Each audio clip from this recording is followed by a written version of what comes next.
దోచిందెంత దాచిందెంత గులాబీ అవినీతి గుట్టురట్టుపై ప్రభుత్వం ఫోకస్. 5 ఏళ్లలో భూముల రిజిస్ట్రేషన్లపై ఆరా.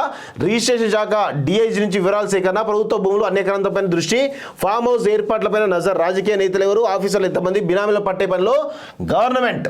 సో ఇది జరగాల్సినటువంటి అవసరం ఉంది. వాస్తవంగా ఎంతమంది బినామీల పట్టే పనిలో గవర్నమెంట్ ఉంది అంటే వాస్తవంగా నిజంగా కూడా ఇది అప్రిషియేట్ చేయాల్సిన అంశం.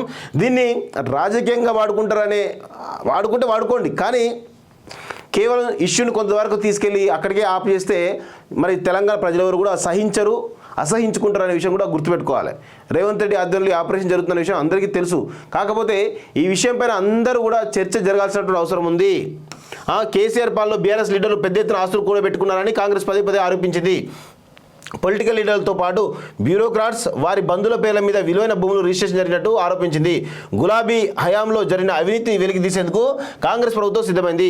2018 నుంచి 2023 వరకు జరిగిన భూముల రిజిస్ట్రేషన్లపై ఆరా తీస్తున్నట్టు తెలుస్తుంది. నిజాలు తెలుసుకునేందుకు రిజిస్ట్రేషన్ శాఖ డిఐజీ నుంచి వివరాలు సేకరించినట్టు విశ్వసనీయ సమాచారం. ఎవరి పేరు మీద ఎన్ని ఎకరాల భూములు ఉన్నాయి, ప్రస్తుతం మార్కెట్లో వాటి విలువ ఎంత అనే ఇన్ఫర్మేషన్ తీసుకున్నట్టు తెలిసింది. లీడర్ల ఆస్తుల గుట్టు విప్పే ప్లాన్ అట. బీఆర్ఎస్ ప్రభుత్వ హయాంలో హెచ్ఎండిఏ పరిధిలో సుమారు 10,000 ఎకరాలు గులాబీ లీడర్ల చేతిలోకి వెళ్ళాయని కాంగ్రెస్ విమర్శలు చేసింది. సో మొత్తానికైతే ఈ 5 సంవత్సరాల కాలంలో 2018 నుంచి 2023 ఎందుకు అంటే ఇప్పుడే ధరణి రావడం జరిగింది.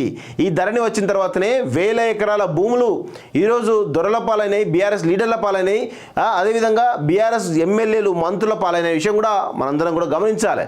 సో దానికి సంబంధించినటువంటి దానిలో ఈ అవినీతి ఏవైతే జరిగినాయో అవన్నీ కూడా పెద్ద ఎత్తున ఈరోజు ప్రజలకు మళ్ళా ఎవరైతే ఉన్నారో బాధితులు ఉన్నారో వాళ్ళకి చేరాలి. ప్రజలకు నిజాలు తెలవాల్సిన అవసరం ఉందని చెప్పి కూడా ఈరోజు నేను కోరుతా ఉన్నాను.